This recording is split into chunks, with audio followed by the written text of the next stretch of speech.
And welcome to In-Game Chat for Saturday, February 15th, 2014. This is Season 8, Episode 7. I'm Scott. And I'm RJ. And welcome to the show. That is it for you. It's just, it's me and RJ in the studio tonight. No James, no Dennis, no Matt.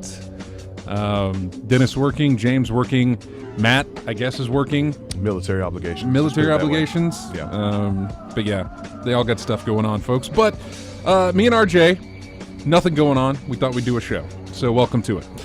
If you'd like to get in touch with us, our phone number is 334-272-9228. You can check out ingamechat.net for all the links to get in touch with us. You can find us on Twitter at ingamechat as well as over on Facebook. You can email us, everyone, at ingamechat.net. We are streaming the cam feed right now through twitch.tv. You can find us there. Just go to twitch.tv, look for In-Game Chat. And there we are. You can join in the chat room live while we broadcast. You're going to need to do that. Again, our viewer list is not working for the chat room. I am clicking it, and I cannot tell who is in the room. No idea. You don't have any way to do that, do you? I can't tell either. I mean, this is, 3 weeks in a row this has happened, right? Oh, gosh.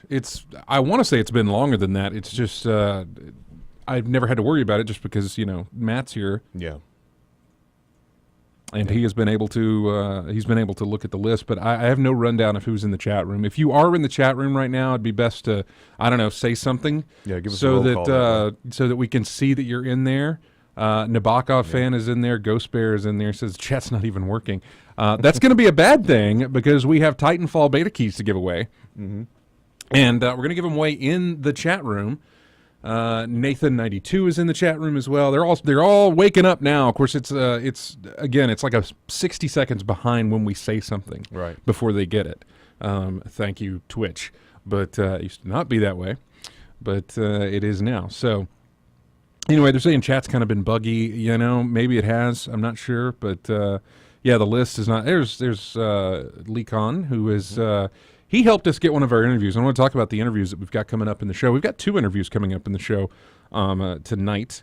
We're going to be talking. One is one he set up, helped set up with us. James in the chat room, James Berry, helped us set up a interview with Ben Ruiz, I believe, and I could be pronouncing his last name wrong. Knowing me, I probably am, but I'll get clarification on that when I talk to him on the phone. But he's going to be calling into the show. In about 30 minutes or so. He has a game called Aztez, very close to the name of Aztec, but it sort of works in with that theme, if you've seen it. Just do a search on, you can go to YouTube and do a search for Aztez, and you can kind of see what the game's all about. It is not yet released. It is an indie-type game, and it's got 2 parts to it. And we will talk to Ben about what those 2 parts are. The only part that I played, and I believe the only part that Leekon has played, is the beat 'em up section, which you would enjoy, RJ.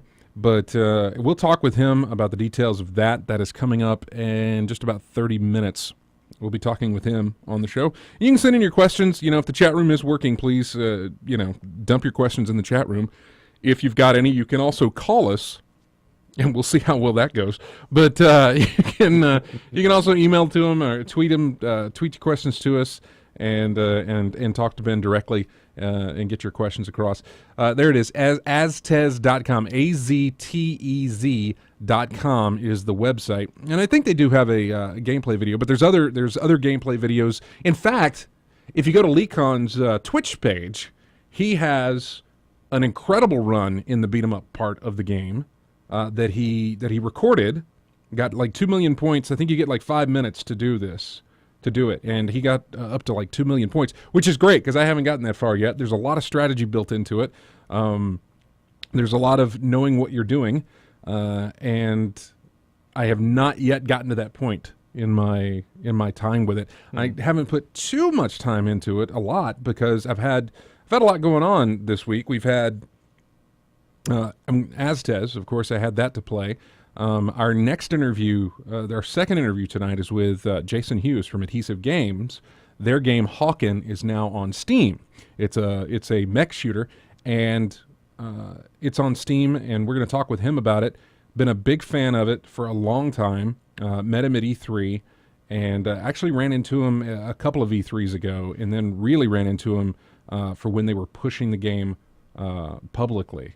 The first time I ever ran into him at E3, he was just walking the show floor with him and a couple of the guys on the team. They had no booth, they had no space, they weren't there promoting their game. They all had T-shirts for the game on, but they were just there, wandering the floor at E3. And I saw the Hawken shirts, and I was like, "Oh, you guys are with Hawken, right?" And they're like, "Yeah." I was like, "Oh, we love your game," and handed him one of the cards and stuff. And so we'll be talking with him. So I've been playing that on Steam a little bit, and of course the Titanfall beta released. And I've been playing that on PC as well. It's been a very busy time in gaming, but we've got Ben coming up for Aztez, and we've got Jason on the way for Hawken. So a lot of interviews in the show, and we've got Titanfall beta keys to give away on the show as well. So far, and this could change, people could send in their keys if they want to, and we could give them away. So far, we've got 1 PC beta code for Titanfall, and we've got 2 beta codes for Xbox One. And we're going to give those away in the chat room. Hoping chat room works when we do that. So we're just going to throw them out there in the chat room, and you can use them, or we may even say them on the air. I don't know. But this is one of the benefits. You got to be listening live in order to win some of this stuff. Sometimes we'll do it through Twitter, and sometimes we'll do it live. But given that the beta is only going on this weekend, it ends on the 18th. We're going to give them out over the air. In fact, let's do an Xbox One code right now while we're thinking about it. Let's see. Let me get the Xbox codes, and let me hide this very well, just in case anybody's watching and wants to take the other codes. I'm going to cut and paste this, and I'm going to throw it in the chat room right now. So if you're watching, here you go. Yeah. Or if you're in the chat room, keep your fingers crossed. Hope this works. Hopefully this works. I hope you guys see this. But there it is. There is your first. There's your first Titanfall beta code. It is in the chat room right now. You will need to go to Xbox.com or just open up your Xbox. This is for Xbox One only. You can go there and you can enter in the code. But there's the first beta code for you for Titanfall. We've got another one for Xbox One coming up, and then we've also got another one for PC on the way. So guys in the chat room are seeing that code before I actually said I was going to put it because of the delay. But anyway. Yeah. So welcome to the show, RJ. What have you been playing lately? Well, some more fighting games, prepping for a final round. You've got a prep. Yep. And I've also been able to sneak in a few other titles as well, one of which has been The Wolf Among Us. I started playing episode 2 before the show tonight. Because I know you've played it. I played it. I don't know if James has played it, but I played it. Okay, you've played it, yeah. I don't know about anybody else, but I've been starting episode 2 and trying to get a good bit of that started up off of my initial run through based on the choices I made. I had 2 playthroughs, and I played episode 2 of my first initial set of choices where so I wanted to see how the story progressed with that. And?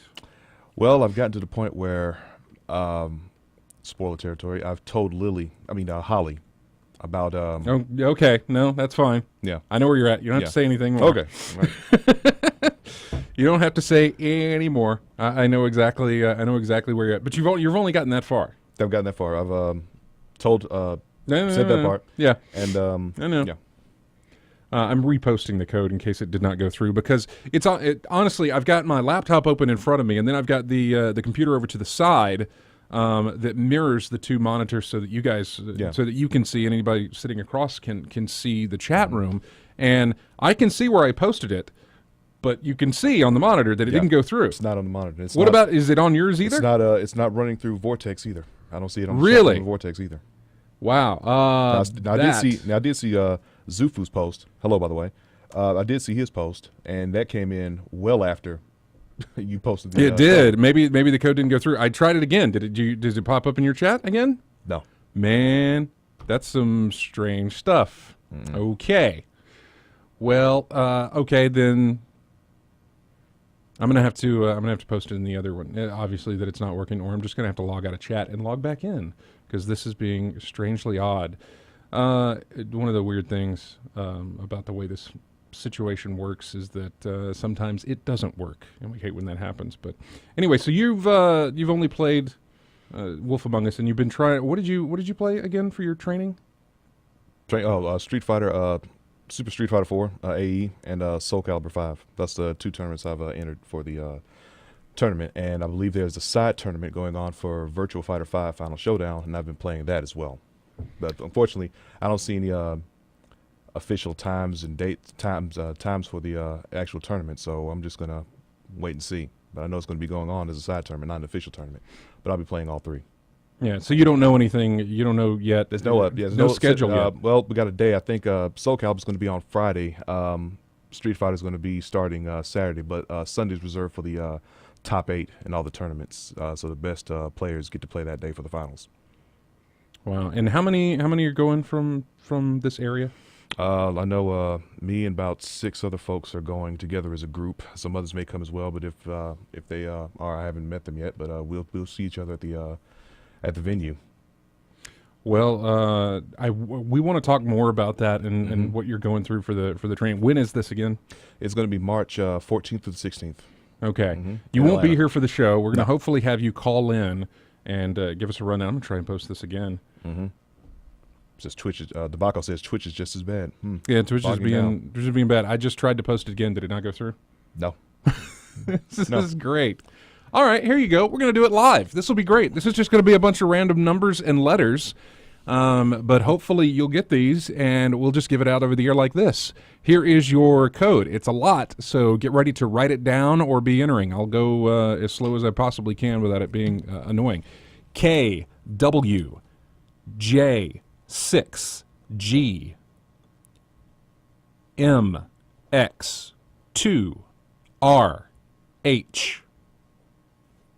FCYQ6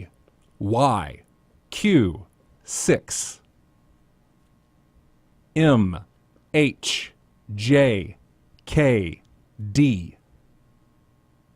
TD6DZ. There we go. That's it. I'm not going to repeat it.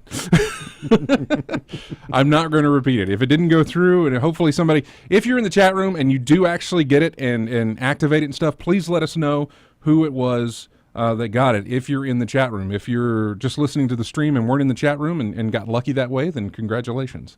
But yeah, so Twitch's chat is being very strange for us, and it's not working too great. But hey, everybody in the chat room, thanks for joining us tonight. So we'll talk about Aztez whenever we talk to Ben. We'll talk about Hawken whenever we talk to Jason. The other game that I played has been Titanfall, and James has been playing it, and he got his beta codes. I got mine, and a couple other people have been playing it. I saw Daniel. I played with Daniel today before the show. We're playing on PC. There's Lavos posting it in the chat room there for us.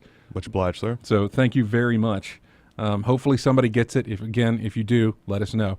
But been playing it. That's an Xbox One code, by the way. And I'm enjoying it a lot. And I really wish, in fact, if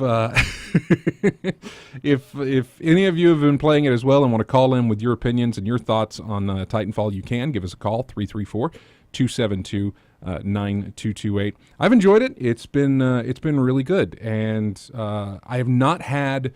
They had an interesting. Well, not interesting. They had a usual the usual problems you have when you roll out a beta like this. Mm-hmm. The servers that were hosting it completely crapped out, and a lot of people couldn't get into games last night. Mm-hmm. During the day was fine, but then, towards the end of the day, that's when the heavy load started coming in because people were getting off work, even though it was Valentine's. And no, people were getting off work and going in and downloading the beta and trying to play it.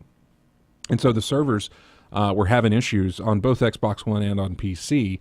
And so some people didn't get to play. One of the workarounds was that if somebody on your friends list was in a game, you could join them, and you could get past the server connection screen. Okay. The server connection screen was what was giving them problems, and people couldn't get in. However, got up this morning and started playing it and had no problem. I did not have I had one single issue at the very first time I launched the game.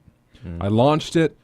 I said play, and it started doing it started trying to connect to a server, and it just crashed. It just closed out. And I restarted the game, and it ran fine, no problems. Is there a limit to how many people? What was the limit to number of people in a room? 6v6. 6 on 6. Okay. Yeah, it's 6v6, but with bots. And that's one of the things. Again, we'll talk about this probably more when James is on the show next week, because he'll have played it. But again, and if you want to join, you want to add into the conversation, call us 334-272-9228. The bots that they put in there. There's an article on Polygon saying that Titanfall is a great shooter for people who are not good at first-person shooters. Kind of makes sense because out of all the first-person, I am not good at first-person shooters. I'm not. But this game makes me feel like I'm really good at first-person shooters. Okay. Right. But I will say I've run into situations where, I mean, the bots are supposed to fill out the playfield. The bots are supposed to be there to make sure that everybody gets a chance to get a Titan and to get those kills in and level up and everything else. I'm sure there'll be some tweaking on those bots, but bots are stupid. They're dumb, man. I've gotten killed by a few of them, but now and again. But like won't go into cover when getting shot at. Some just looking at you and not doing anything. Wow. Some shooting right at you but not hitting you. Or from your viewpoint, they're shooting right at you, but obviously they could be shooting off to the side or something like that and not hitting you. So the bots are just not good. Every once in a while, I'll either get killed by them or my Titan will get killed by them or something like that when somebody else has already done a lot more of the job for them. They'll get in the last they'll get in the kill shot. But the ones I've come upon where they're trying to drag their buddies out of harm's way or something like that, they're really stupid. Really, really bad. And I'm thinking this is something that might get tweaked. It might not. I don't know. But I kind of agree with the article because, again, I'm not very good at first-person shooters, but this game makes me feel like I am God tier. I'm really good. Like a lot of tools to assist you in that nature, or just not really. Just the fact that I can have a high kill count with the bots. I can go on these streaks. Who do we have? Who is that? Uliet. Something. I'm pronouncing your name wrong, and I'm sorry, but he got the code. So congratulations to you. We've got a PC code that I'll somehow do a better job of giving out, and we've got another Xbox One code to give away. So that congratulations in the chat room there. We'll do it again here in just a bit. But like I said, the bots are really stupid, but the game is really fun.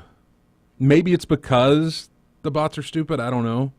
But and it makes me feel like I'm really good at this, even though I'm not very good at first-person shooters, or I've never considered myself to be good at first-person shooters. Maybe that's just me being modest or something. But yeah, this is not a complaint that I'm saying. Yeah, I haven't had much experience with those either. I mean, the best I have is Borderlands and maybe the occasional free PS Plus military themed shooter. Yeah, but with Borderlands, Borderlands is not. Obviously, it's got Borderlands has that situation where you can do player versus player. But Borderlands is not player versus player, correct? Borderlands 1, you could Borderlands 1, I think you could do a little fight amongst yourselves, but I don't know about you. I haven't tried it on 2. Right, but the main game itself is not a multiplayer game. Team up. Yeah, well, I meant Titanfall is 6 players versus 6 other players. Those geared for multiplayer. Yeah. Like deathmatch. Yeah, okay. Which is not what Borderlands. No. Yeah, Borderlands. Story-based. Yeah, Borderlands doesn't have that. Your enemies are always bots. Put it that way. Okay. Yeah. AI is what your enemies are. Your enemies in Titanfall are a mixture of AI and a mixture of real people.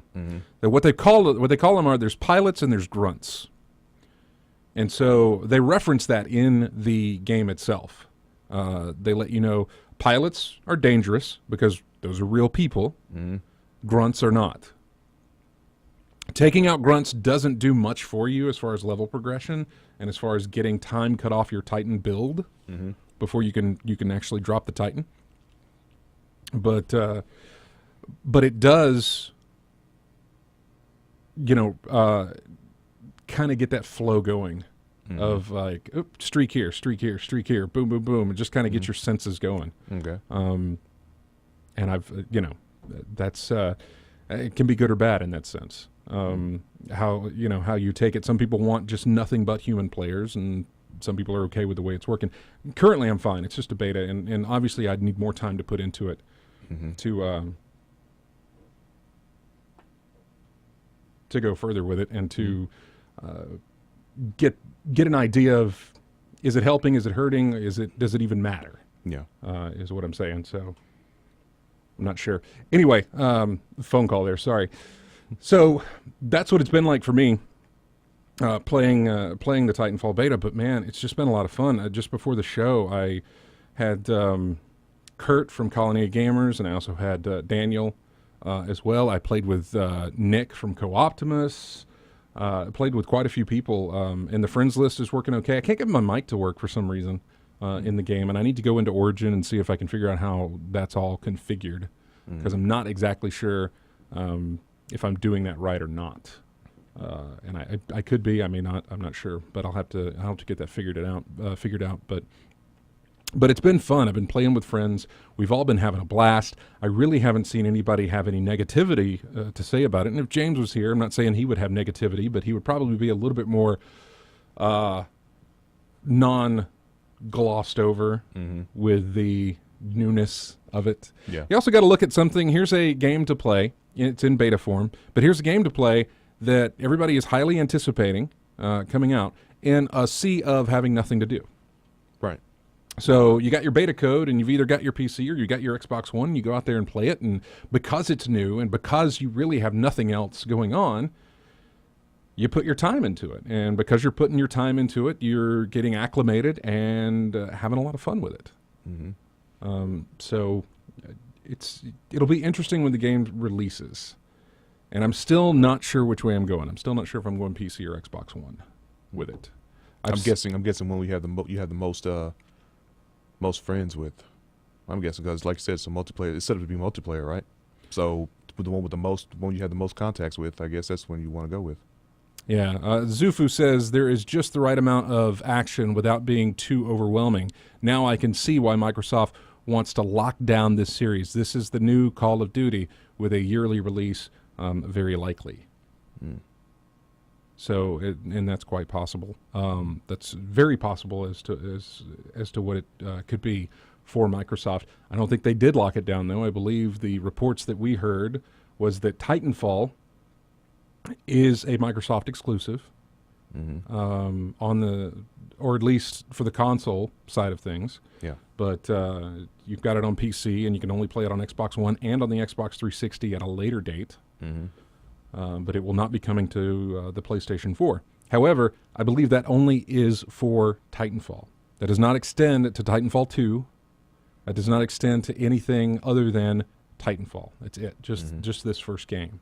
I believe that's what the report was that we got for that.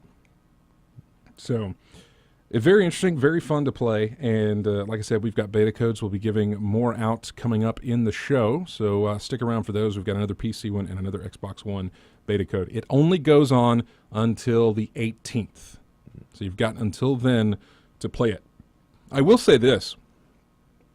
James and I both registered for the beta at the same time, pretty much, whenever the registration opened. He got his beta key on Friday.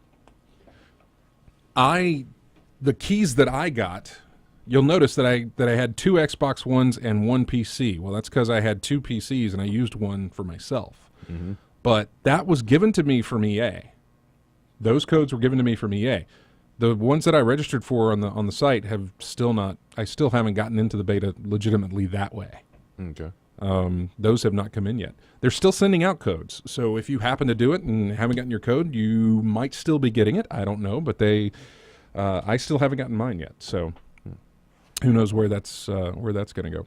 Anyway, we're going to take a break here. Our first, when we come back, again, we've got our interview with Ben from, I believe it's Team Colorblind, and I will make sure with that, but Aztez. Check it out. And we're going to find out what exactly this game is. I only know one part, but there's 2 parts to the game. And he's going to tell us and explain everything about what Aztez actually is, even if I could even be pronouncing it wrong. I don't even know. So we'll find out. That's all coming up next here on In-Game Chat. We'll be right back.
And welcome back to In-Game Chat.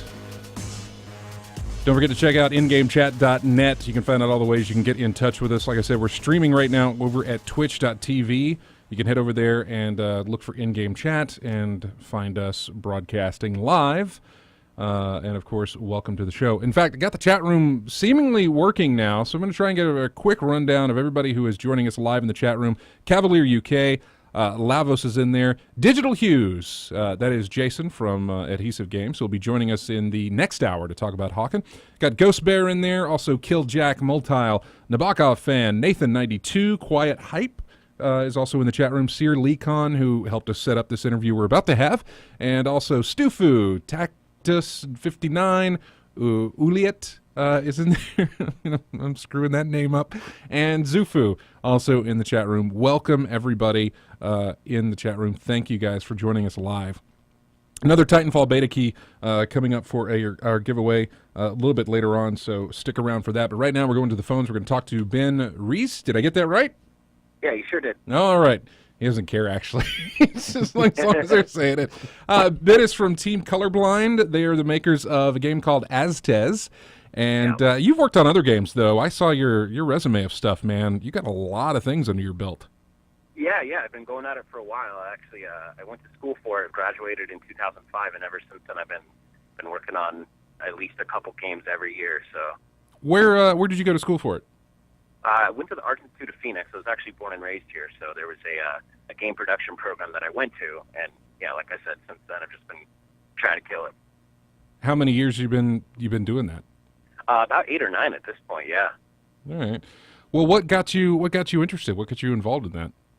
Oh, it's just since, same story as any game developer. It's like, you played some incredibly influential game when you were a child and realized that's what you wanted to do. And so I've been shooting for it since, I was in diapers.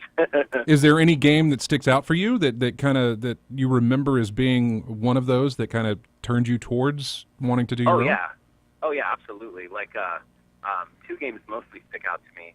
One is Super Metroid, and that was just like an atmosphere, ambiance, explosion of, storytelling without words, which I thought was really cool. Yeah, a lot of fans of that. And speaking of, Metroid was, a lot of people like to know what the music we played. Metroid was the one we went, was the music we played going into commercial and coming back. That was from Bionic Commando Rearmed. Mm-hmm. It was that one. So just to get that out of the way. Yeah, what was your, Super Metroid was one. What was the other? Yeah. The other is it was Capcom's Aliens vs. Predator, which was an old arcade game that was released in, I want to say 94, 95, but my class in elementary school at some point took a field trip to Arizona State University. We stumbled into a rec room, and I saw some older kids playing this game, and it just, completely changed everything. I don't know if you're familiar with the game, but it's just sensational, and it's over the top, and it's just an orgy of violence, and it was just, incredible. It's kind of when I knew I wanted to make beat-em-ups.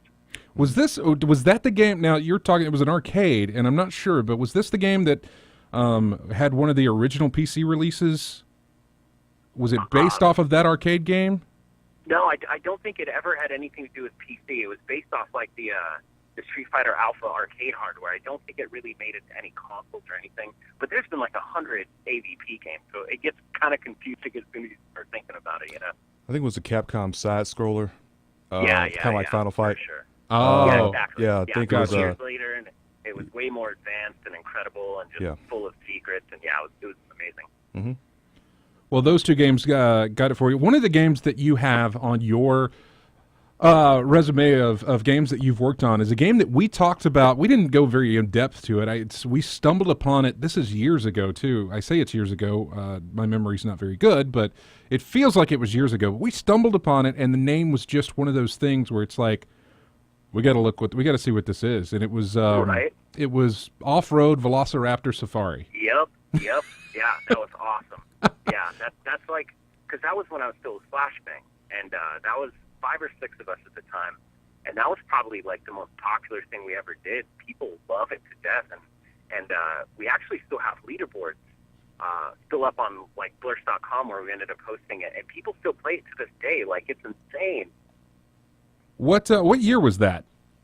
I want to say we pushed that out the door in the very beginning of 2008. Yeah, okay, that would be us.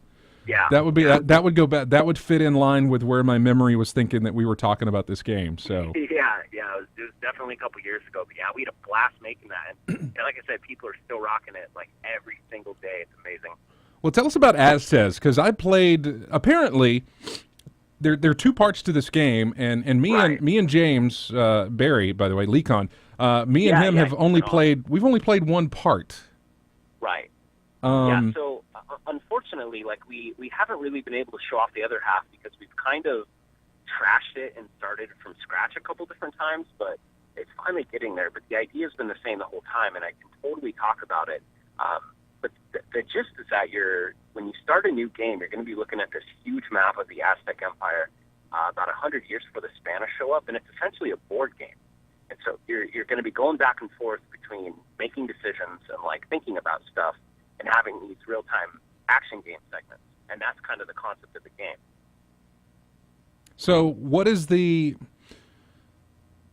beat 'em up side of the best that I can think is that the beat 'em up part that I have played somehow grants you something for the strategy part. Correct. Yeah. So the way it's going to work is that, imagine Risk. You're looking at a big map and you've got, units and locations on the board, but when something happens in the Empire, like say a plague breaks out in a city close to the capital, obviously that's a problem. Like in a traditional board game, you would roll the dice to see what happens, right? But in Aztez, you're going to actually go into the city and address the plague yourself with one of these like combat units that you've seen in the build that you play. And so the idea is you go in there, and if you win, this happens to the Empire, and if you lose, this other thing happens to the Empire. So there really is a consequence for the success or failure of every single fight that you'll ever have, which we think is really interesting. But yeah, the idea is to directly affect the Empire through these fights. So so then when you move your piece on the board, I guess, is that as it stands, there's not really any moving pieces. Like you're not necessarily moving units. You're looking at this big map, and then you've got this like beautiful array of cities that all represent like actual Aztec cities. By the way, we did the research, which was fun. But you're just going to see that there are problems in this city and problems in this city, and then what you're able to address and how it plays out is going to sort of change the way the map looks and functions in the next turn. So turn, combat segment, turn until you either die or you've lasted forever and you're the best emperor that ever lived, Right. How long have you been in development on this? We've been on it full time for about 2 years, but before that, I was actually working on it whenever I had a couple hours for about 2 or 3 years. So I spent a long time just doing like animation tests and prototyping effects and getting like the first couple of mechanics done. But when we got the funding for it in the very beginning of 2012, that's when we started Team Colorblind, and both of us have been on it full time since then. And how's the reception been? I mean, you've shown it off. Where have you shown? It's interesting because I've been to E3 and I've been to PAX, not PAX East, but PAX Seattle. And I haven't, and I could have easily missed it, but I haven't seen the game at any of these places. Have you been showing it off? I mean, how's the reception been? Yeah. That we started showing it off last year. I mean, we sort of took like a mini tour in 2012. We went to, because every year we go to the Game Developers Conference in San Francisco, and there's a couple press events there. But by the time we did that for the first time, like it wasn't very far along. So things have sort of been accelerating since then. We've taken it to EVO twice. We take it to random events around Arizona, which, is more so for practice. But in this last year, we went to, we did a big press thing at GDC. Then we did EVO again, and then we actually did PAX Prime. We were in the Mega booth just a couple months back. And so this year we're doing all the same things, except now that we sort of have the marketing and the event experience, it's going to blow up, especially since the game is nearing completion. Yeah, what are you looking at for a release on this? Well, definitely this year. I mean, I wish we could narrow in on it, but there's actually just two of us. It's me and one other guy, and so we honestly don't know what month it's going to be just yet, but we know we're in sort of the last stretch, you know what I mean? Yeah. How did you develop the concept of the game? It came from the fact that, I've always really liked the Mesoamerican civilizations. Like, since I was a kid, I've been researching them and making art inspired by them. But when I did the first, handful of sketches and prototypes for the game, it was me just really, really wanting to make a beat-em-up. And I was like, well, it'd be cool if, one of these was based off the Mesoamerican civilizations. And the Aztecs made the most sense, because they were the most warlike, you know what I mean? Like the Mayans and the Olmecs more intellectual. So that was kind of the impetus for it being about the Aztecs. But the idea to synthesize beat-em-up with like a board game just came from the fact that I love beat-em-ups and I've been playing them forever, but I think they're really boring. Like the God of War formula, I call it, is have a fight, walk into the next room, solve some puzzles, maybe like grab some ledges, and then enter the next room for another cool fight. And I just got sick of that, I got sick of that a long time ago, and I just think it's really tedious. So that's where it emerged from. It's like, what could be more interesting than this? And the thing that kind of popped into our heads was like this board game concept. And it's got an interesting style to it. I'm guessing it is. What is that? I guess that's black and white, but with red, correct? Right. And there is actually gray, and I always make the point to say that because it actually gets compared to Mad World a lot, and Mad World was actually purely black and white. And I actually think Mad World's really painful. Like, I can't play the game for more than 20 or 30 minutes at a time, but we actually use a lot of grayscale. So at a glance, it's like, okay, yeah, this is a monochromatic game, it's black and white, but subconsciously you're noticing that Aztez is not hurting your eyes when you play it, which we're kind of proud of at this point. But yeah, gray, black, white, and then just red for the blood. Yeah, I can understand what you're saying about the.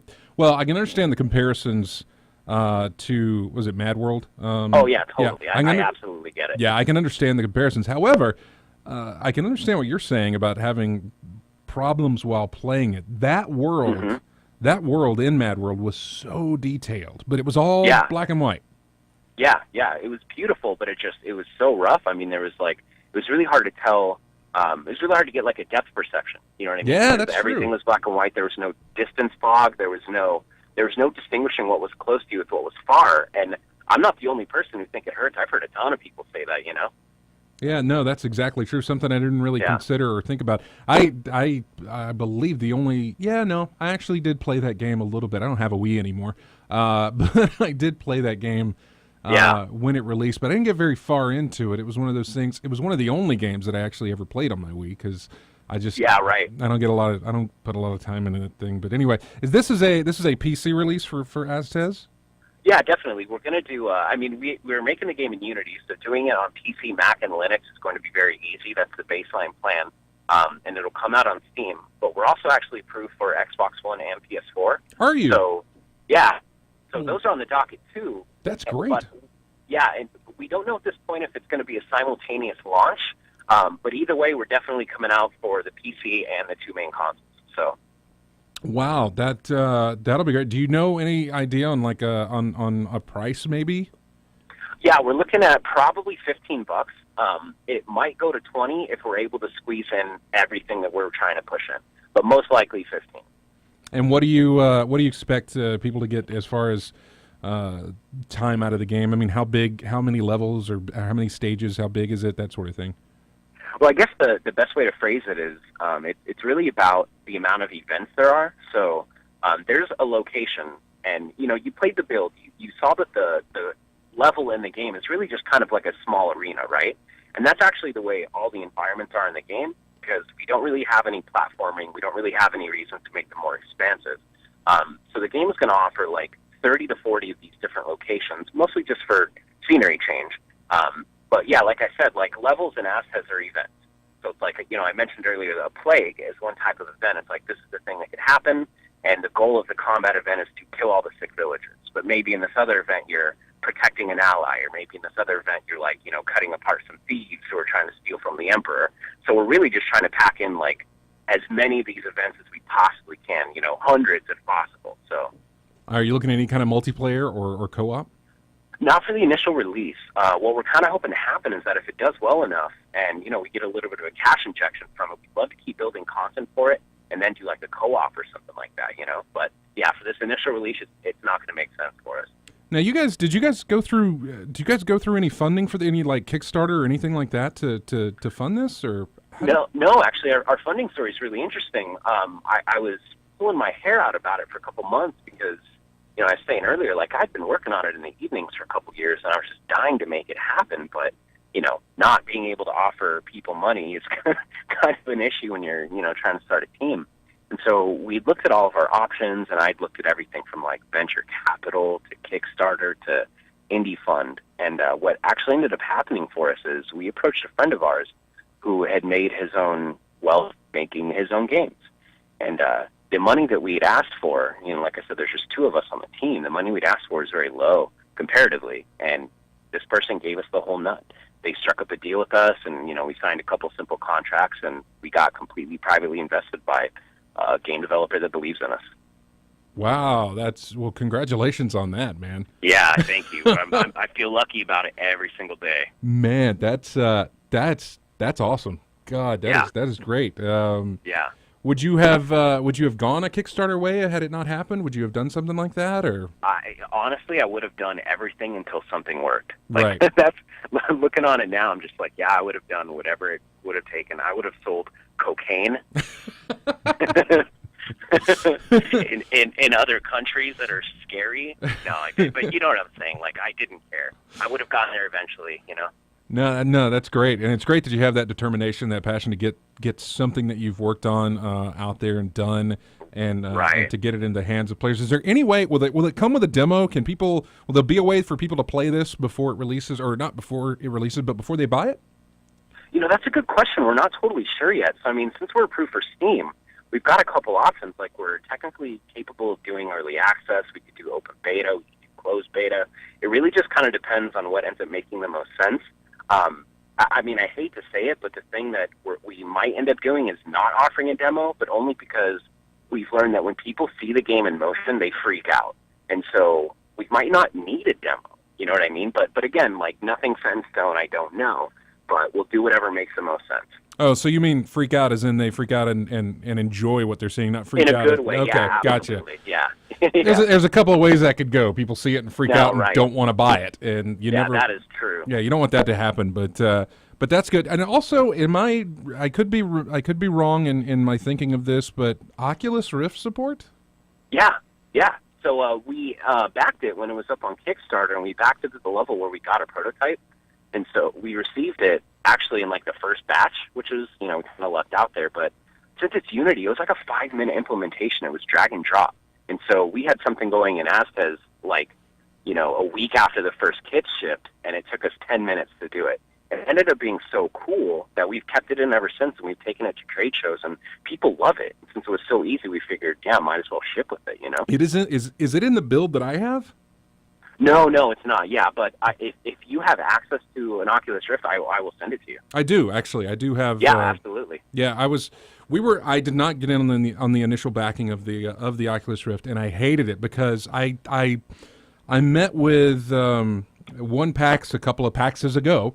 Went into this really tiny room somewhere where they had the prototype for Oculus Rift, and it was the old ski goggles.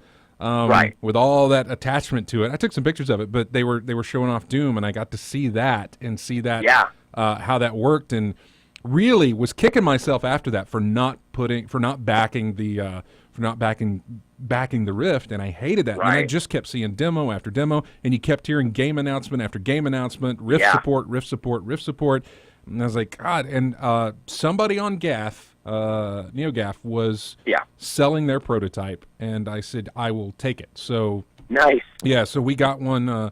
We got one for the show for whenever any of them have Oculus Rift support. We can plug that in, take a look at it, and I would love to check out Aztez with Oculus Rift. I'm curious if it suddenly adds that depth perception that you're talking about. Yeah, totally. It's interesting. Like, the only change that we actually made was we lowered the camera a bit and then we zoomed in, so that when you're playing the game, you actually have to look left and right with your head and with the Rift on to see what's happening with the enemies around you. Mm-hmm. And that's the only difference. Like, it's the exact same game everywhere else, but it's so compelling. Like, it's still third person, which is a little bit strange. But yeah, people get really into it, and it ends up being kind of like, it almost gets like an element of survival horror, because suddenly you look to the right and there's like a jaguar charging at you, So it's incredible, but like, such a simple change made it a huge world of difference.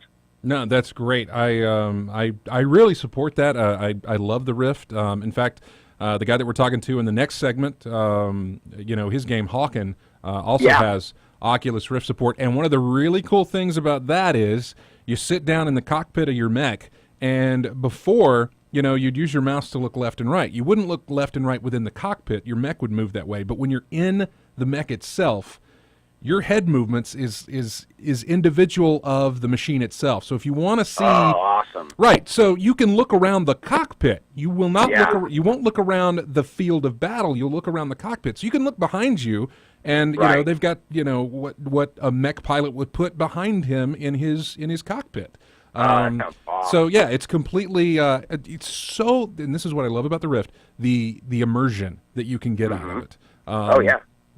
The way that some of the demos that I've downloaded for the thing are, if you put them anywhere else, it'd be the crappiest looking thing you've ever seen. But because they're using the abilities that the Rift has, it's become a wow factor for a bunch of people that I've shown it off to. Oh yeah. They look past the low resolution or the horrible jagginess of things, or how trees don't look like trees anymore, or how they've gotten used to things looking so pristine, and then something like this can look as crappy as it is, but they see completely past that. It's just the immersion of being able to have that feeling of being in that world.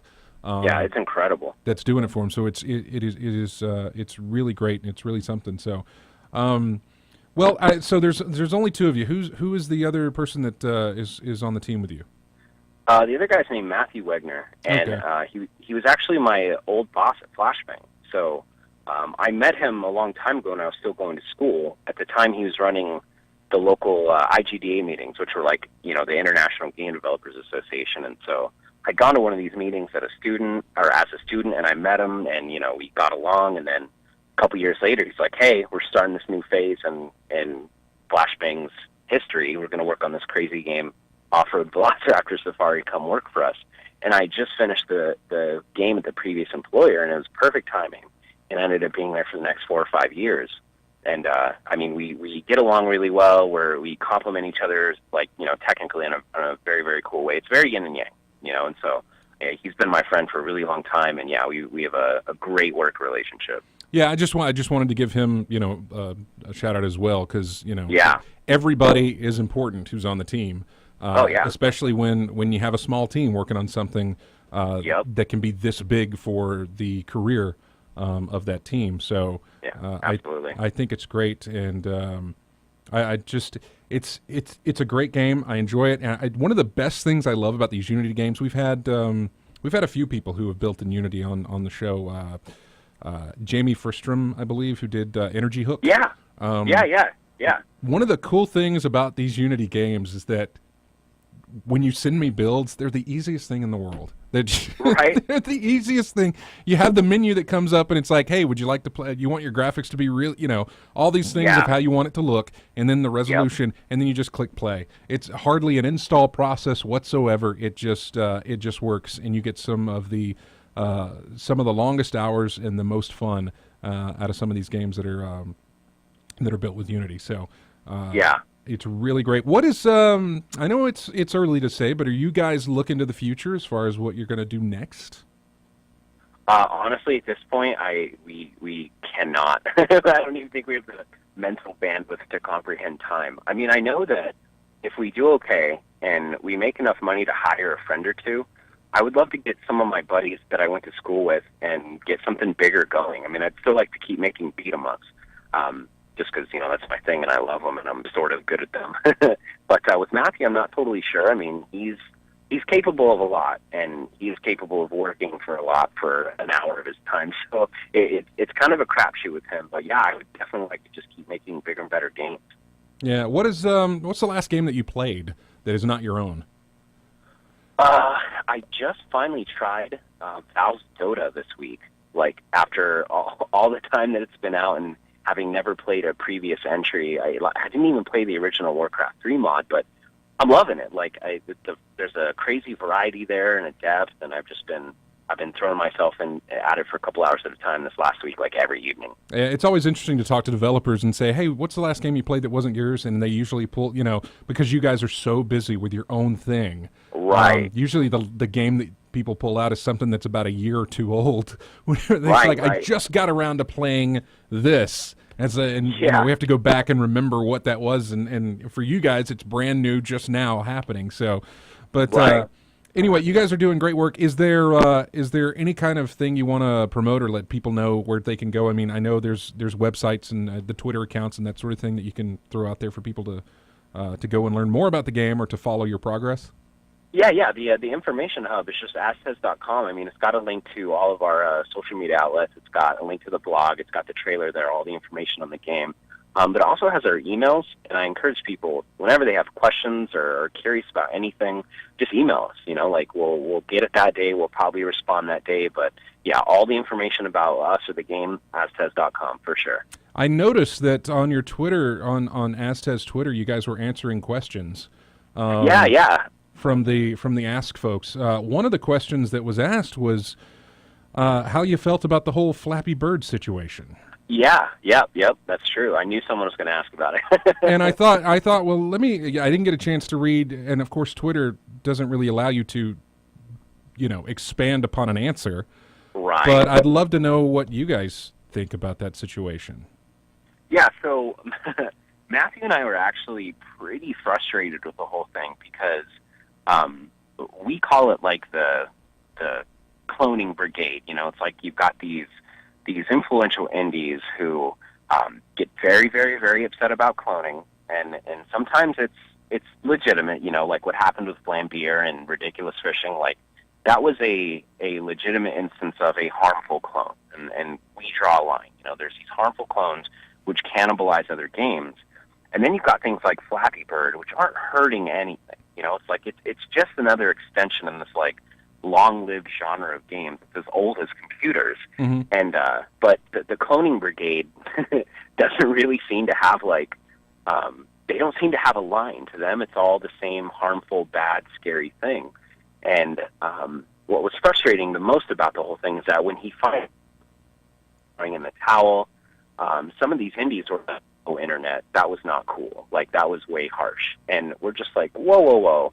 You guys have been like handing out pitchforks on these issues for years, and now this is like you're scolding the internet for their behavior. So the whole thing was kind of frustrating. But at the end of the day, like I don't think Flappy Bird was doing anything wrong. You know, it's just one dude. I believe it's like a Vietnamese kid. You know, it's like a game jam game, and so yeah, it's like let him make some money. No one's getting hurt. Right. No, I actually never got around to playing the game, but then again, I'm not that audience for that style of game, because I remember when this whole situation came out with the King folks and Candy Crush Saga, whatever it was. Right. When we talked about that on the show, I've never.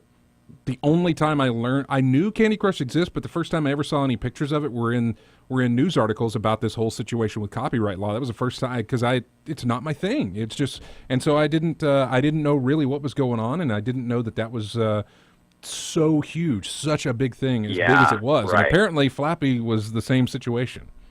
Yeah. So, yeah.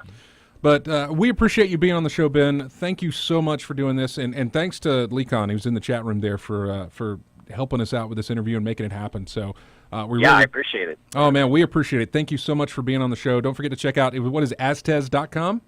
Yeah. All right, check out Aztez.com for more information. Ben, you and the other guy at Team, I was going to say everybody at Team Colorblind, but the other guy right. at Team Colorblind, best of luck to you. Please keep us posted on when you guys are going to get released on Steam, and of course the console releases as well. We do want to be kept up with that. So thank you. Yeah, thanks for having me. I really appreciate it. Have a great one. We'll talk to you soon.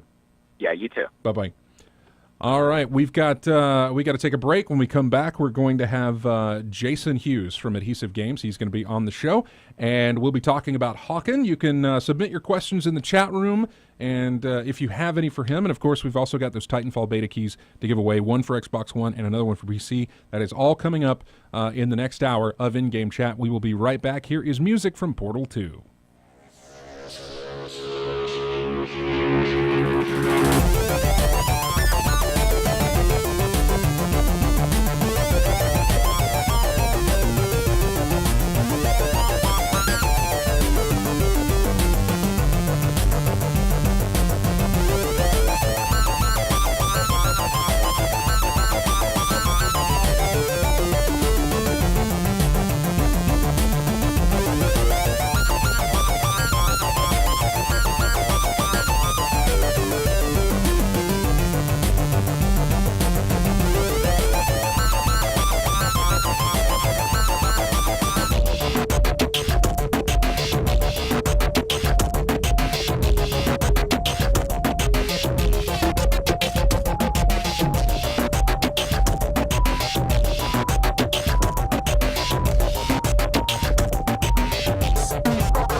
And welcome back to In-Game Chat. This is the second hour of the show. That is music from Hawken. And I asked Jason to send me over a couple of tracks so we could book in the interview with music from the game. And honestly, about the only time I ever pay attention to the music is during like the main menu type stuff. But when I was putting these in the system, I was like, "This is really good tracks." Before we get to Jason, I'm just going to throw out the second Titanfall beta code. If we're talking mechs and stuff, this one is for PC. So when you see it in the chat room, this is for PC only. So make sure you grab it. And there it is.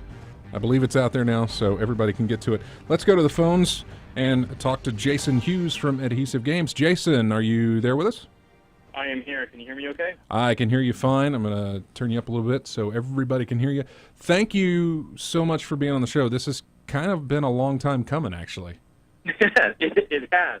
The last time I had a chance to talk to you was the last E3, and it's always a pleasure, so I appreciate you having me on. Oh, man, you are well. We haven't even started the interview. You are welcome on this show anytime you want, man. It's in fact, the last time I talked to you was last year at E3 because I needed a ride from the airport to the hotel, and I reached out to you, and you were able to help me out with it. So, well, we can't have you not make it to E3. Hey, we need to have you there. You should talk to the people at E3 to make sure that they don't deny me the registration to get in. But which they haven't. They've got us in. James is working on getting his so he can come out there as well this year. So we may need a ride from the airport again. So let me know, and I'll see what I can do. Yeah, definitely. I'll definitely hit you up for that. But it's been a long time for this. Welcome to the show. Thank you. I first met you not last E3, but the year before last E3, and I want to say I probably met you before then. Whenever I ran into you guys walking the halls of the E3 prior to that. You guys were in, I can't remember what part of, what section of E3 that I passed you guys, but there was just a group of maybe 4 or 5 of you in Hawken t-shirts, and you guys were just walking around looking, and I was like, are you guys working on Hawken? They're like, yeah. And I was like, oh my God, I'm so, we love what we've seen of your game so far, and I didn't want to bother you. And I don't know if you were with that group. I'm not sure if you were in that group or not, but I just didn't want to bother them while they were doing that because obviously they were taking some personal time to walk around the show floor, and so I didn't want to bug them with press stuff. But and then I come to find out that you had been listening to our show previously.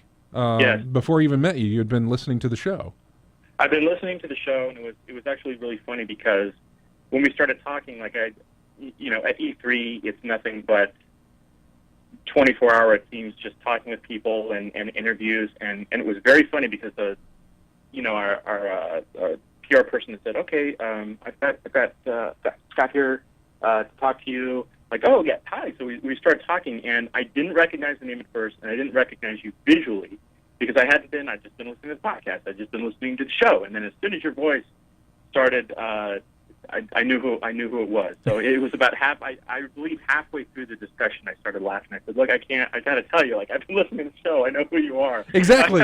I remember I was trying to give you a rundown of like, oh, here's the way that we do our show. Here's, it's just blah, blah, blah. And you're like, no, I'm actually familiar with how you do it. I actually listen. And I was like, what?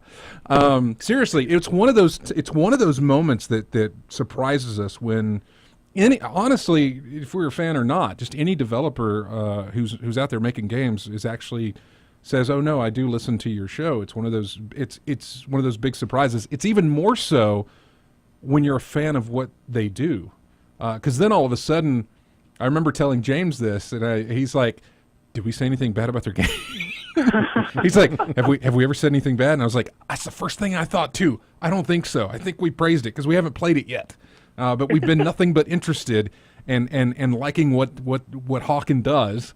So yeah, it's one of those fun surprises that you get every now and again. So it's amazing to have you on the show, and finally it's amazing to have your game come to Steam. That's a big deal. Yeah, it is a big deal. Hawken has been around since December 12th? We launched our open beta 12/12/12. Right. And that was I mean, in comparison with where we have now, it was premature. I think at least, I'll admit that, and I think a lot of people do as well, is the game just wasn't what it could have been at that point. So we've been through the open beta phase for a while. We've had a lot of very dedicated, we've had a lot of great players really involved in the game. We've gone through numerous updates, and it was really time where we just said, hey, now is the time. We feel confident about where the game is. We feel confident about where the game is headed. We've solved a lot of the online issues that we had. Some of the back end problems where, we're making the game not as fun as it could be. So a lot of those were resolved, and now is a great time. So we made the announcement this week that we were coming out on Steam. It was in line with a very big update of ours. So we have a lot of new content and a lot of changes, a lot of balancing. We did a complete wave of the wand through a lot of aspects of design, really tightened up the experience, and put the game out there for Steam to gain a bunch of new followers, to get generate a bunch of new excitement for the game. So on Friday, we are, yesterday, today is Saturday, so yesterday we are under the Early Access game banner on Steam, and are looking to bring the game out of beta very, very, very, very shortly.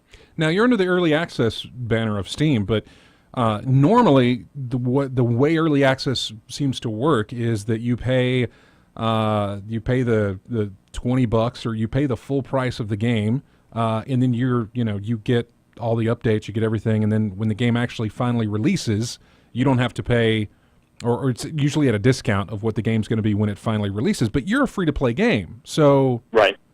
So you're at Early Access, so anybody can go in there and play it. Is that the case right now, or is there a hook to it? Yes and no. There's a little bit of a hook. So we've gotten a lot of great advice from Valve on not only growing exposure, growing support for the game, and we've been in open beta for a long time. So what we did with the transition to Steam was anybody who had ever registered for the game, whether or not they've even played the game or not, we sent out a big wave of CD keys so that they could start playing the game right away, even before we made the page live for everybody. Mm-hmm. So they could get in there, they could start playing the game, they could start having fun with it, and it was almost like a patch preview. Now we're under the Early Access game banner for Steam because we still have our beta tag on the game. So we're looking to remove the beta tag within the next month. We feel good that we can do that in March or April, once we get some feedback, once we're able to test performance with all the new influx of players. But part of the problems that we've had with the game do come from the online component. So one of the things that was recommended is, hey, look, put a bundle out there. Sell a bundle that is a group of all the content, a good part of the content that you have in the game. And we have something that we call the Nemesis bundle, which is a pretty compelling bundle. It's basically 75% off. You can look at it and say, wow, this is a great deal to get started. So we're actually gating new players with the purchase of a bundle so that we can make sure that we can ramp up. So it's a temporary thing for the next few weeks until we feel confident about removing the beta tag, and then we'll definitely be go back to what makes Hawken have some of the strength it does as a free-to-play title. Yeah, when you guys announced that it was free-to-play way before the 12/12 thing, I know that was something that surprised a lot of us on the show because, again, previously we had only seen these little bitty minute plays of the title or some trailers that were made up. And the game honestly looked too good to be a free-to-play title. It looked like something that was, a lot of people associate free-to-play with, I don't want to say lesser, but not something that has the kind of production values that you guys have in your game. Seriously, the details you build in your maps, before we even get to the details that are put into the mechs, it's astonishing. The guy, whoever you've got doing your art, man, give him more money. Well, we have an incredible creative director, Kang Lee, who was one of the founders of the studio.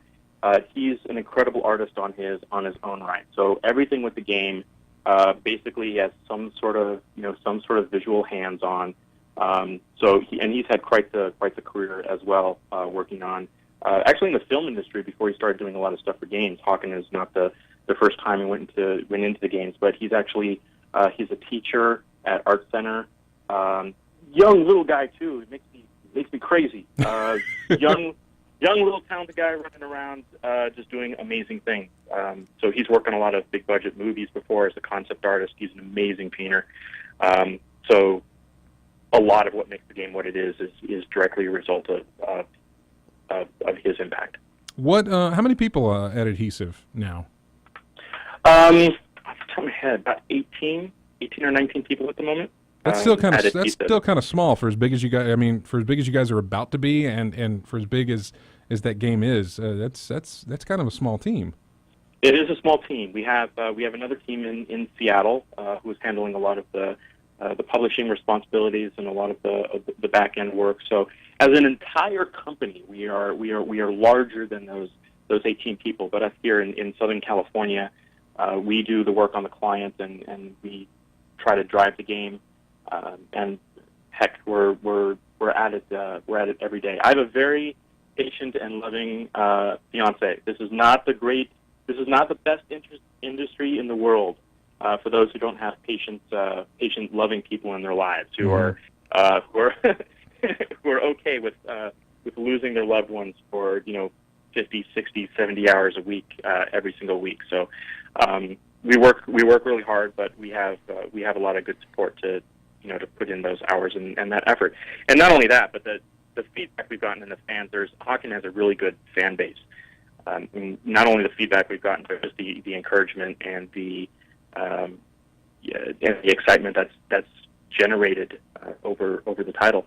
And Steam is a great way to get things, to get the ball rolling into that next level. I think, when I talk to anyone about Hawken, it's usually, there are a few responses that come up. There's, "Oh, I love it. That's a great game. I'm having a lot of fun with it. Here's some feedback for you," or whatever, whatever it may be. The other one is, "Oh yeah, Hawken, when is that coming out?" Right. Or Hawken, well, I think I remember seeing something about that a while ago. So we've reached a point where we feel good about it, and Steam is ultimate. I mean, like it or not, the percentage that they have on computers in the world is something that's impossible to beat, and they're excited about the game, and we're happy to be on their storefront. Was that always the plan? Make it to Steam? To be honest, it wasn't always the plan, but it's a good plan. It wasn't always the plan. We wanted to. The game has grown, and I think there's a lot of potential for it, especially when I started. I don't know, almost 2+, 3 years ago. Whatever it may have ended up being was. It felt like a smaller project. It felt like something that we really could do on our own. We've built our own platform. That was also part of the development. So we have our own platform that's supporting the game. Up until last, a couple weeks ago, we had our own distribution method. We had our own content delivery service. We had our own patcher. We had our own launcher. We had all of those things, and it became really apparent that Steam, in a way, is almost like, we use Unreal Engine 3, so having an engine that's established allows us to really focus on content, allows us to really focus on customization and doing great things with the game, where we would have been focusing time on, an engine. It takes a lot of time and a lot of resources to get an engine up going from the ground up. So a lot of what Steam has to offer are things that we were spending time thinking about, spending money on, and it really is support sort of out of the box, so to speak. Their content delivery network, that was something that cost us money, and we're able to use them, reach a wider range of people, and that's just a part of the services that they're able to offer. So not only does it make a lot of business sense, but heck, it's Steam. Everyone loves Steam. I love Steam. Yeah, we're on Steam, which is odd because I didn't have you, or did I have you as a friend on Steam before? You have me as a friend. Okay, I did. I can't remember. I'm sure you have plenty of people on your friends list. Well, here's the situation. It's just like what we were talking. Usually I see you playing Batman. Right. Yeah. Well, some aspect of Batman. That's been my thing to quell the doldrums right now. But the thing is just like when we talked to Ben earlier, you guys don't have a lot of time to play anything but what you're working on. And so I hadn't seen your name pop up as far as playing. Only recently when that was happening, I was like, somebody's playing Hawken on Steam right now. And I thought, I wonder if they just, you know how you can change the thing to, you can just tell it to say, hey, whenever I click on this, I want it to show that I'm playing Hawken. Because I was like, it's not on Steam yet. And then I saw that it was you, and I was like, oh, okay, I know what he's doing. But so now we've got some questions actually in the chat room here from a few people. Button says new map and mechs are awesome, FYI. Nabokov says Nabokov fan says friend played the game after it was moved to Steam. Said it's easier to kill people and more twitchy. He's asked that as a question. Did you guys change some of the mechanics there? We did. One of the parts of the big balance pass that we did resulted in a slightly lower time to kill than previously. So as a result, there is a little bit of a change in strategy. For me, I've seen the word twitchy a lot. I'm not sure that I would classify it as a twitch shooter, but we have changed things where there is a greater need to pay attention to your environment and your positioning than there was previously. What you could usually do is, even with your lighter class mech, you could run in there, get into somebody's face, do a lot of damage, kill them off, and then still be able to get out of there, repair, and do it to somebody else. There wasn't enough of a sense of danger. There wasn't enough of a sense of consequence to your actions. If you are a lighter mech, you should not be able to go up against the tank of a mech, expect to just get in their face, unload a lot of explosions on them, and then run away scot-free. It doesn't work that way. So yes, the time to kill is lower, but what I've been recommending people to, and it does require some adjustment, so what I've been recommending players to try is move around the map in almost a little bit more of a stealthy way, hug some of the corners, stay out of the open areas, and try to get the drop on opponents, and also stay with your team. So it just requires a little bit of a change into how you play the game, but we feel really good about the step that we've taken as far as balance is concerned. Now, we are still under the beta tag, and we have our forums. We have also the Steam forums, so we are still listening to feedback. There are always still bugs. Since this big patch release, we've done 3 small balance changes. We've also done a client update. So we are always working on the game and paying attention. We still have our beta tag on. We don't use that as a crutch. We embrace that. So we ask people to try the game out and give us feedback. And whatever feedback we get is something we take we put value on. Yeah. Are you guys involved much with the Reddit group for Hawken? No. Oh no! Yeah, there's a whole subreddit for Hawken that I joined up with just long time ago. Long time ago. Yeah, well, some people in the studio were more involved in that. I have not looked at. I know that it exists. I have not looked at it though myself in a while. Yeah, they're constantly. You were talking about your fan base, and I was specifically thinking of them. Whenever you were talking about them, because I'll see it pop up on my front page every now and again when you guys do updates, when you guys have changes, things like that. They are talking about it. You've got, they are. When you guys make changes, it's a thing. There is, I don't know for sure, but I might put an esport in front of this thing. You know what I'm saying? We're getting very close to that. For a while, I don't think that we were in a place to truly support that. And I think a lot of that came down to balance. I think a lot of that came down to some aspects of the tweaking that players had. I don't think we felt that balance was as strong as it could have been, especially since we had some very heavy vertical progression in there that we ended up tweaking recently. So I think that we are definitely getting close to that. It still is. It's something we've talked about for a while. It still is something that is important and that we feel that we can support. And with these changes, we're on a better track for that. And I think really to succeed in that way, we need a good general population as well. And that's what, we've seen a boom. Heck, this week we've seen quite the boom in player count and people actively involved in the game. And that's great to see. So hopefully the esports scene can grow as a result. Yeah.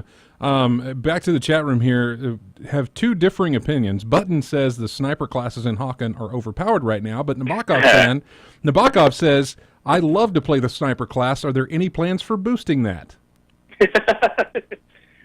Well, we did make a change a couple days ago to the special ability on the sniper class.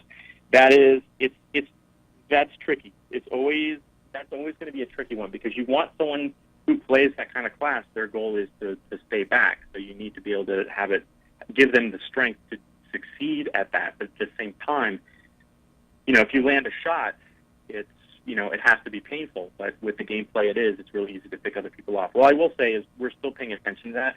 I'm not totally satisfied with the balance of the longer range mechs right now.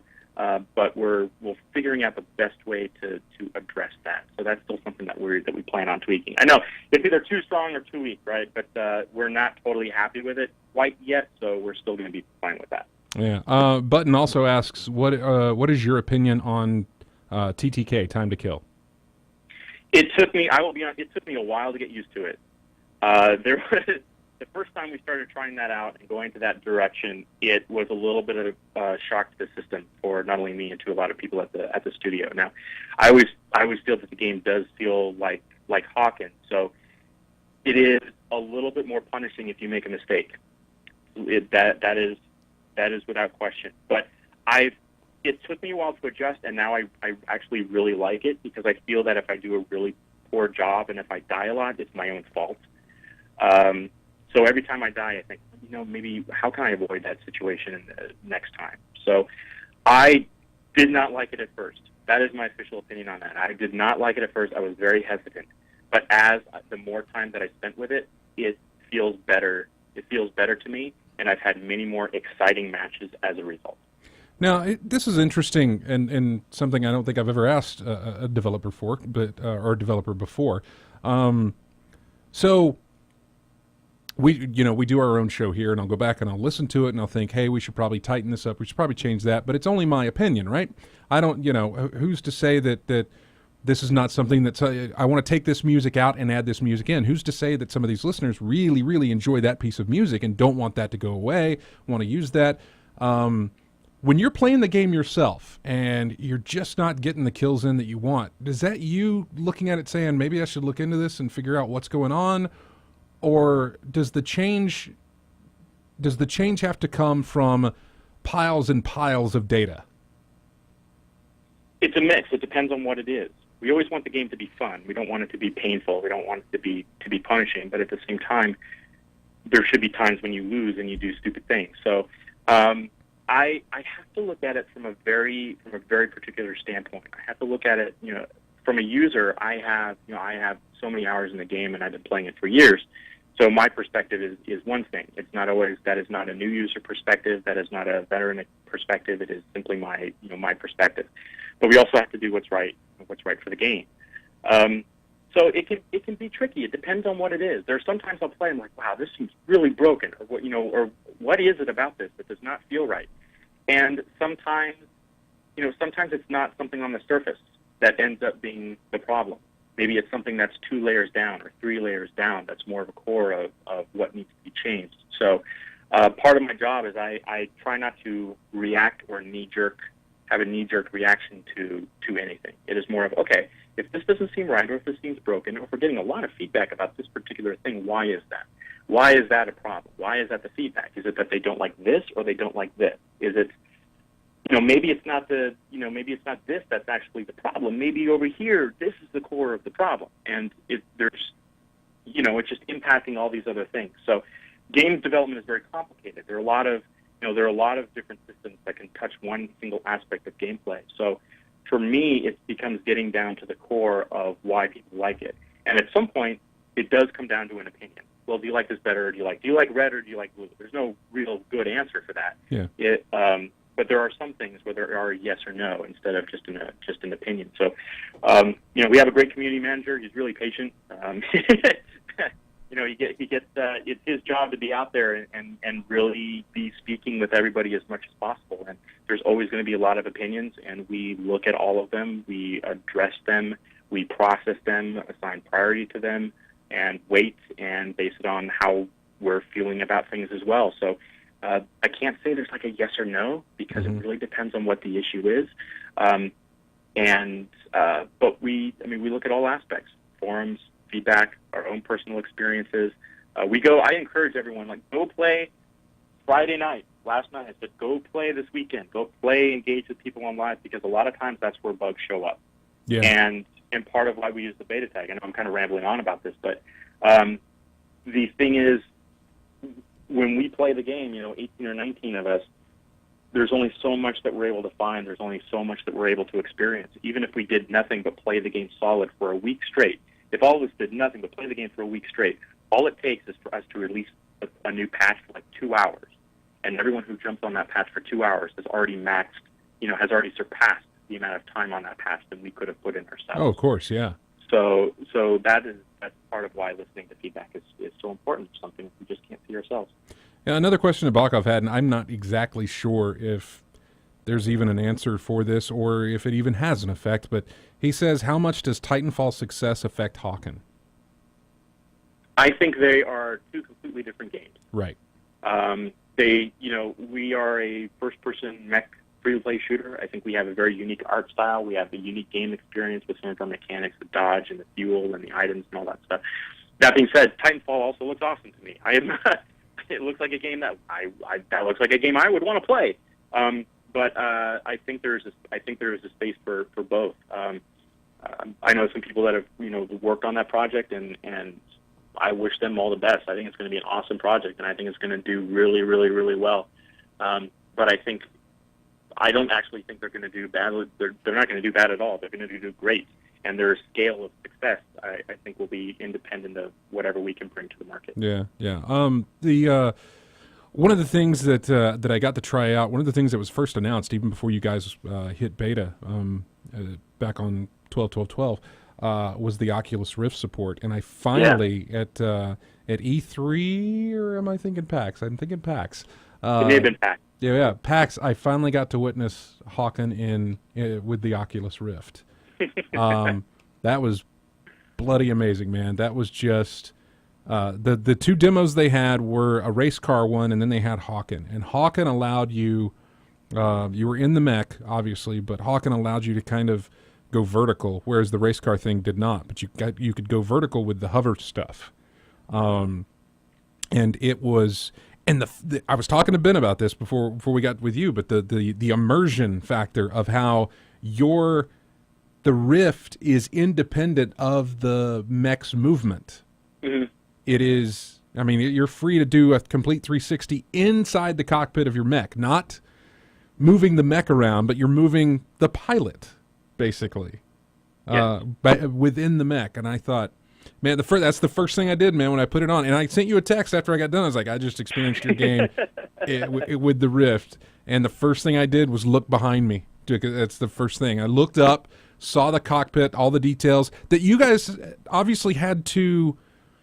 I mean, did you have to do that before the Rift, before you had Rift support? Did you have to actually fully render all that stuff? Because the player was never going to see it, correct? The player was never going to see it. We did redo the cockpits, not for Rift, but just in part of our updates down, within the past year. But when it came to Rift and partnering up with them and doing cool stuff and try to get some support in there for it, it was very like there was no back at the cockpit. Right. So whenever I talked to the art team, like, look, we're gonna need something, or this is gonna be really weird. So they were able to put together like the back of a seat. There's little things here and there in the cockpit to make it look like someone's actually sitting in there. Yeah.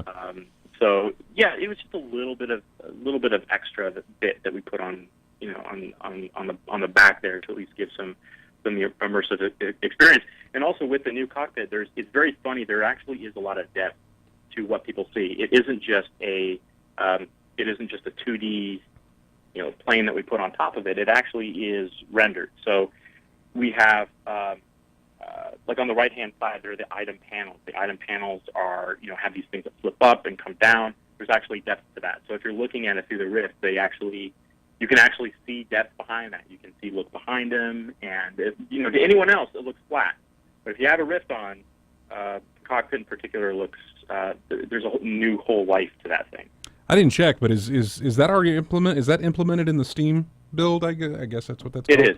Okay. It is. So we've had to our UI support for the Rift isn't in a finished state, and that's mostly because we've been so focused on on getting this version out and getting it out to the masses. So what I usually recommend is people get into gameplay and then put it on. You can navigate, you can do everything while you have the Rift on, but it's much easier if you just get into gameplay. You put on the Rift and you can play it. You can play it at home right now if you have one. So jump in there and give it a shot. Now, something that something we talked about just in the ride from the airport to the hotel back at E3. We were talking about brand new consoles coming out, and they had not been. We didn't know any. We had no details when you and I were talking. We had no details what the price was going to be. We didn't know the release dates. We didn't know really anything pre E3 because that was the Sunday before they decided to open the floodgates of information.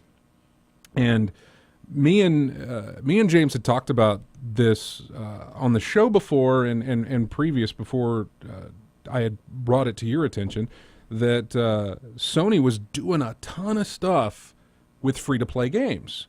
They were throwing there's Warframe is on PS4, DC Universe I believe is on PS4. Blacklight Retribution. Blacklight Retribution, which I think you worked on, did you not? I worked with the team on the first Blacklight. That's right. First one. People even knew that a first one existed. But yeah, Blacklight Retribution, and then there's a couple of other ones I believe that are coming. Some of the Warplanes or something. I can't remember what it's called. But what has there been any talks about Hawken going to PS4? Hawken coming to the consoles at all?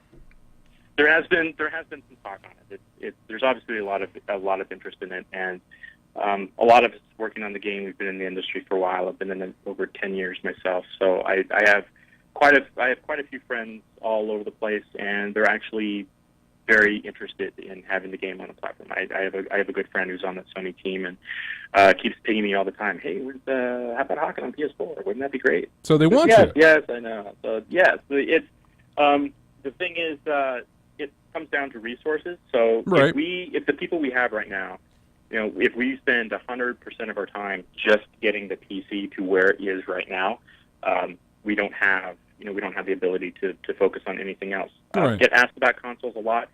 I think it would be awesome to be on consoles. It's not outside of the realm of possibility.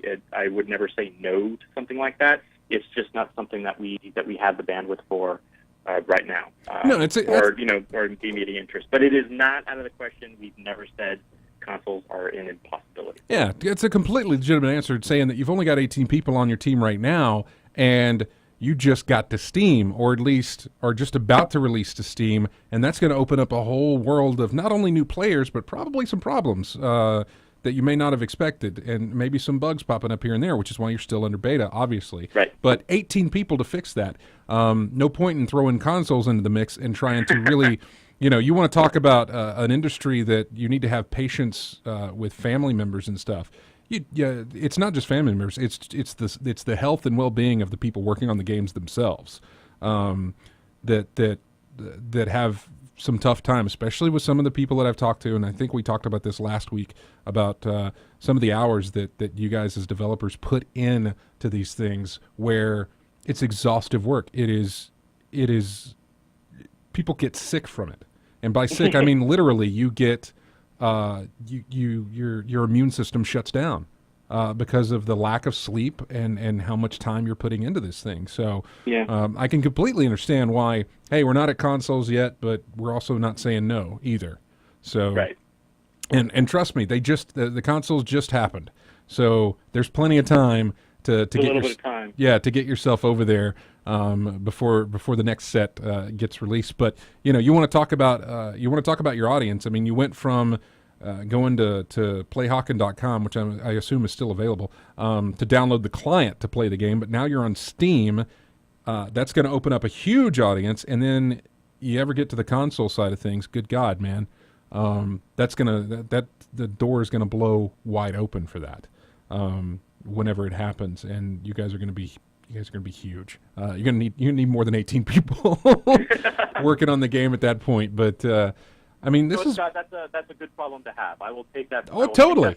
Oh, yeah, totally. I mean, you guys have been working on this for how long? In about 3 years total. Yeah, but the concept and stuff probably started when? No, that is like the That is sort of the concept. God, that is fast, man. So we announced we announced the date on. All right, so back on.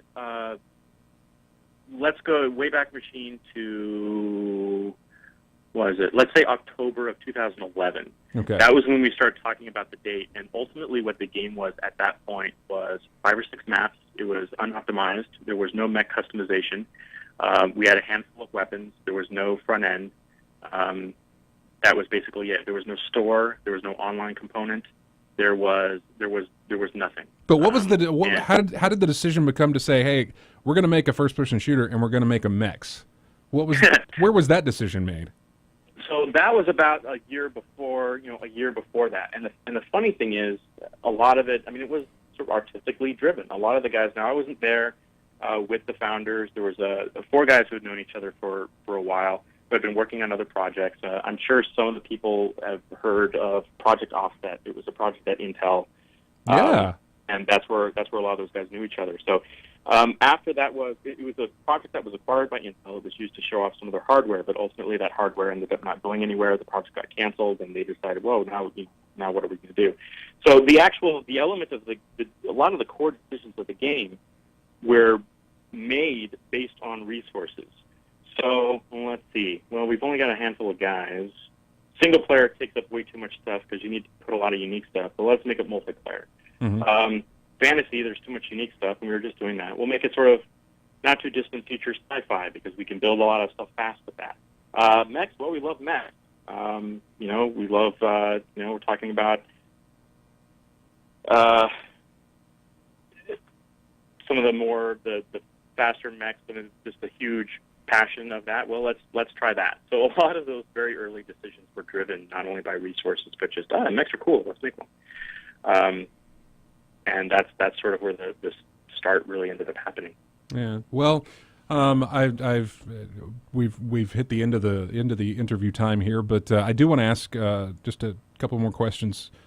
First off, what is next for Hawken? I know Steam is, but what's next for Hawken as far as are we looking at new maps, or what are you guys looking at for the game after the Steam stuff? So we're going to be doing some bug fixing and some polish. Right. Especially now with our influx of players, there are a few things that we want to tackle first thing on the next workday. Mechs are always a big thing for us. That's a key aspect to what the game really is. And, right now we have 19 of them, and we're just going to, we have 17 mechs, and we're going to be working on the next one. We have more maps. We're also going to we rolled out co-op. So we have 2 co-op maps, and we're going to be rolling out more co-op support. We want to be able to engage the players even more, give them reasons to keep playing, give them a reason to keep coming back and being excited about the game. So those are our initial priorities, is making sure that people are having a good time and give them reasons to keep playing and to continue to be excited about the game. So I posted the URL of the page in of what our Steam page is. We have a launch trailer that I'm really proud of. That was done internally. Like it's. I look at that and I'm like, I want to play that game. So I encourage everyone to take a look at it if they haven't seen that trailer and generate some excitement. Let your friends know that we're on Steam. Tell your friends, and hopefully we can see a nice bump in the game, and we can continue to put out cool stuff. Yeah, and also want to give a shout out, I guess, to Meteor Entertainment for basically making you guys happen. I know it was a big deal.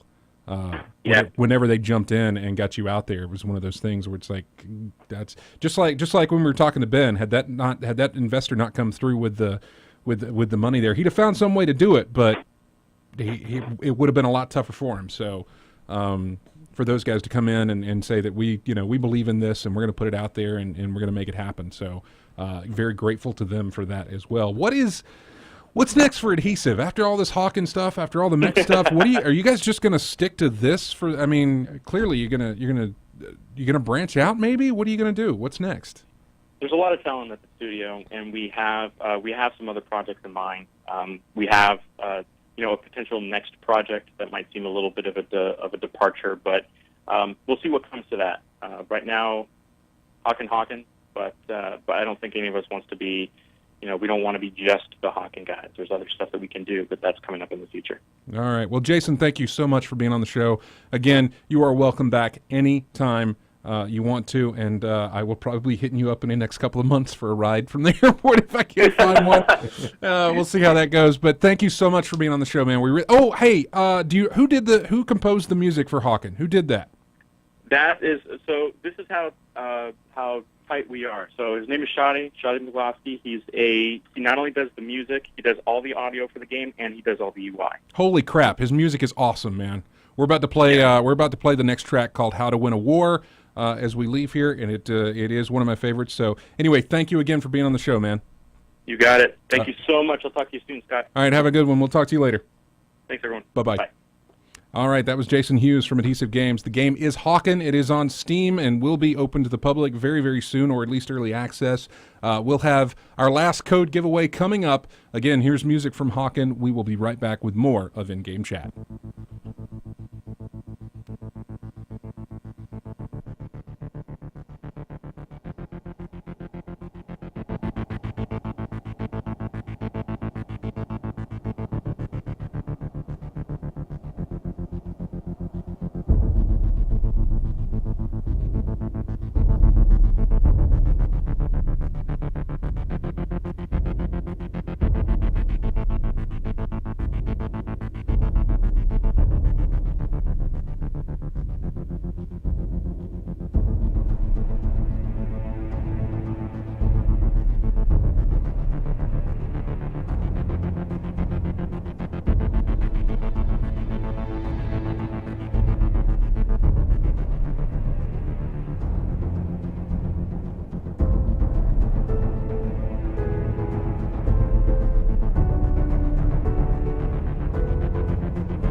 And welcome back to In-Game Chats.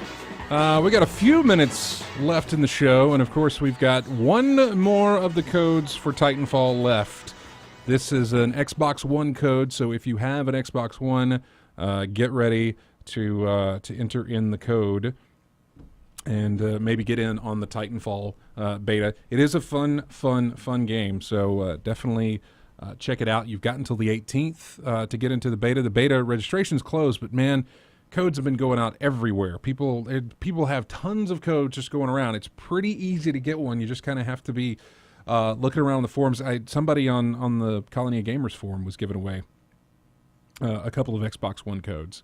So they are out there. They exist, and hopefully you can grab one. We're going to throw out our Xbox One code. In fact, we're going to do that right now. And then I'm going to give it 60 seconds before I actually hit the button because they're still watching. But anyway, so I want to thank our guests that we've had on the show. Ben Ruiz, I believe, and I'm probably pronouncing it wrong. He actually didn't care. But that was for Aztez. And, of course, Jason Hughes from Adhesive for Hawken. It was a lot of fun having them on. And really, to have Jason on was kind of a culmination of just a lot of talks, because we weren't, at the time that I had met him, we were still doing the show out of my house. We weren't in the radio. We weren't at the radio station. And so it was very hard to do interviews with that format, with the way we were doing it then. So we finally got back on the air, and they had it, the game coming to Steam. And I thought, you know what, that warrants an interview. Right. Let's get him on to talk about it. And free-to-play game. So this is one of those interesting things where you can actually take a look at it, and you don't have to put any investment towards it, just other than your time and some of your your memory, to your computer memory, your hard drive space, to play the game. That's it. That's all you need. So I really enjoyed about that game, and it is a lot of fun. I'm not very good at it, but it's one of those things that the more you play it, the better at it you can become.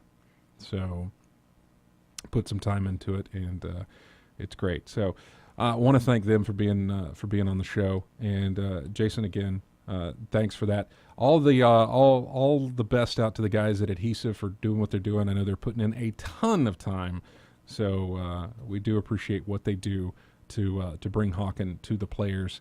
And in case I didn't mention it, give my best to the guy who does the music. That is I want to play that.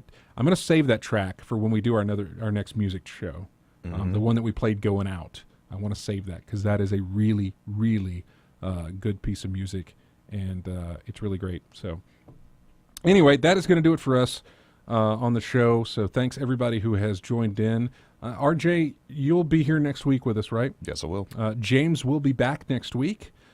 His long stint of hiatus from the show is coming to an end, and he will be back with us next week, pretty much all the way through, probably until May, and even beyond that, of course. We'll have to cross that bridge when we get there, but sometimes the job comes in, and you have to go with what the job asks of you, and that happens from time to time. So, but he will be back next week. I am not sure about Dennis, and I do not know about Matt, if they will be in, but very much possibility. But you'll be here next week. James will be here next week, and we'll have a lot of fun with that. We'll get more of an update on your tournament stuff going on for, what is it called? Final round. Final round. 17. Final round. Thanks, everybody, for joining us in the chat room, as well as everyone listening on the stream or even on the radio as well. Thanks to everybody who grabs us every week from iTunes or however you get our show for later use. We really appreciate it. You can go to ingamechat.net, and you find all the ways to get in touch with us. Twitter, Facebook, our forums over at colonyofgamers.com, our Google Plus page, whatever people use that for, our YouTube channel. You can subscribe to our YouTube channel, and if you're on Steam, we've got a Steam group there that you can join up with and play games with us and other listeners, and of course we'll give away free games over there as well. So thanks everybody for joining us. We will see you next week. We leave you now with something called 2 Galaxy. I don't know what this is, but it says IGC 2 Galaxy. We'll figure out what that is as we leave you now. Thanks for joining us. We will see you next week for more of In-Game Chat. Good night, everybody.